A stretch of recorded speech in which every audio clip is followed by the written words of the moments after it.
stop what you're doing. Seriously, if you own Cirrus Logic or honestly any tech hardware stock right now, you need to hear this 5-model valuation breakdown. Last week, I ran this completely under-the-radar chipmaker through 5 deep fundamental valuation models, plus Warren Buffett's and Peter Lynch's legendary stock checklists. And guys, what I found actually shocked me. Now look, most retail investors are absolutely terrified of the one giant customer risk, right? It's the ultimate retail pain point. We all know the nightmare scenario. Apple drops a supplier and bam, the stock literally goes to zero overnight. It is terrifying. But what if that exact fear has inadvertently created the single most misunderstood tech play of the decade? What if this company's massive reliance on Apple is actually a brilliant Trojan horse secretly funding a completely hidden diversification empire? Well, by the end of this explainer, you're going to know exactly if Cirrus Logic is a screaming Buffett buy or just a classic Lynch value trap. Because right now, this stock's intrinsic value could be drastically out of sync with its current price. I mean, they just posted a massive 54.9% one-year return. That is an absolute crushing of the broader market, driven by a historic, record-breaking $2 billion revenue milestone in fiscal 2026. But you know as well as I do, a backward-looking number on a chart doesn't tell us where a company is heading next. So I'm giving you a clear, actionable framework today that you can literally steal to evaluate this business for yourself. We're taking the hood completely off. We're going to analyze their massive high-margin shift, plug their rock-solid balance sheet into our 5 fundamental valuation models, and run the ultimate Buffett-Lynch stress test. We have to figure out if this breakout is just some temporary, cyclical hardware bump or the fundamental re-rating of an absolute cash-printing machine hiding in plain sight. So here's how we're breaking this down today. We'll start with their record-breaking year, dig into that massive Apple connection, unpack their new 3-pillar strategy, run the financial health and valuation numbers, and finally, look at what the future holds. All right, Section 1, a record-breaking year. Let's dive right into how they actually pulled off those fiscal 2026 numbers. You've got a really solid 5.3% revenue growth to hit that $2 billion mark. But the real story? That is on the bottom line. Net income jumped an impressive 25%, and diluted earnings per share surged by a massive 30.8%, hitting $7.85. So what does that mean? It means they aren't just selling more components, they are selling them way more profitably thanks to some intensely high demand in both the smartphone and PC markets. And a big reason for that profitability is their product mix. Now, Cirrus is famous for audio, literally making the chips that make your devices sound incredible. But high-performance mixed-signal, or HPMS products, now make up 42% of their total revenue. That is a huge chunk. This very intentional shift toward higher-margin audio and HPMS products is exactly what lifted their overall gross margin to nearly 53%. They are leveling up the quality of their revenue. Which brings us to Section 2, the Apple connection. Okay, we have to talk about the elephant in the room. A staggering 91% of Cirrus Logic's total revenue in fiscal 2026 came from just one single customer. Yep, Apple. Talk about a massive double-edged sword, right? On one hand, you are tethered to the absolute king of consumer electronics, but on the other hand, that level of concentration is a severe, severe risk factor. I mean, if Apple sneezes, Cirrus Logic catches a terrible cold. It's exactly the kind of extreme customer concentration that would historically make a guy like Peter Lynch extremely wary of a stock.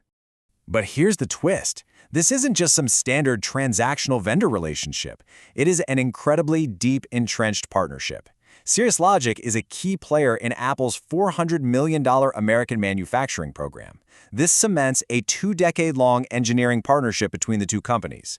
They aren't just supplying parts, they are quite literally co-developing the future of Apple's hardware architecture together.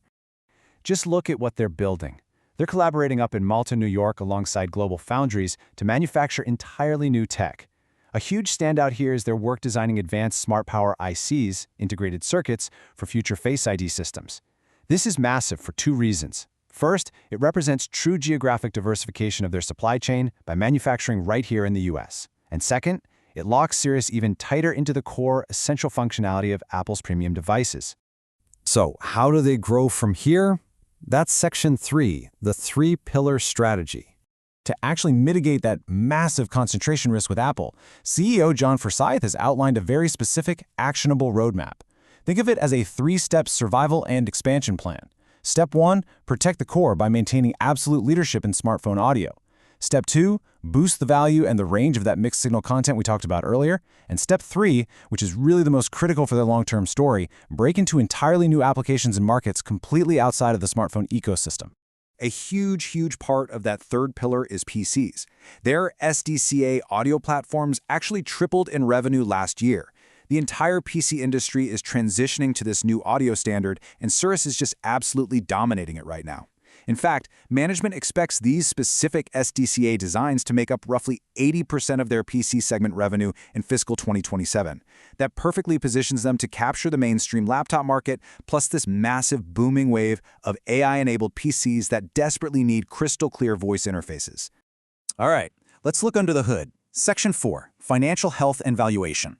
When we run their fundamental metrics through our Buffett and Lynch checklists, I gotta say, the business absolutely shines. We are looking at incredibly high capital efficiency with a return on invested capital sitting over 28%.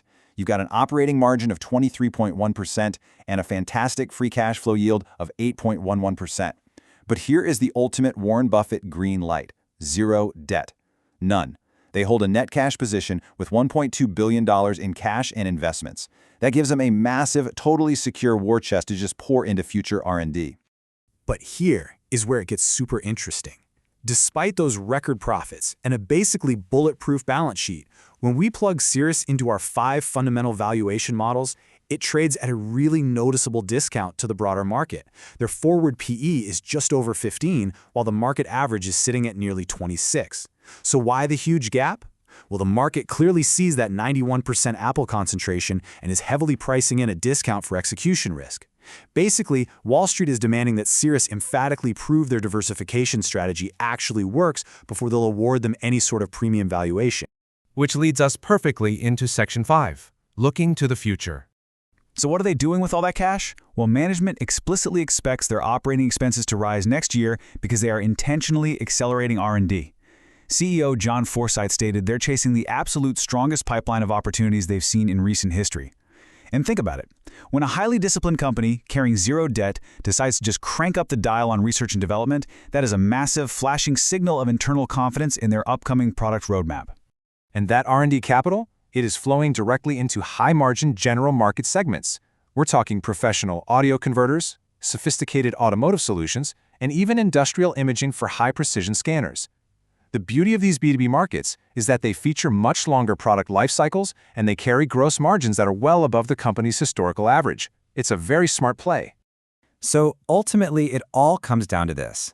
Can Cirrus Logic successfully execute its multi-year diversification plan, or will its heavy reliance on a single mega customer forever hold it back?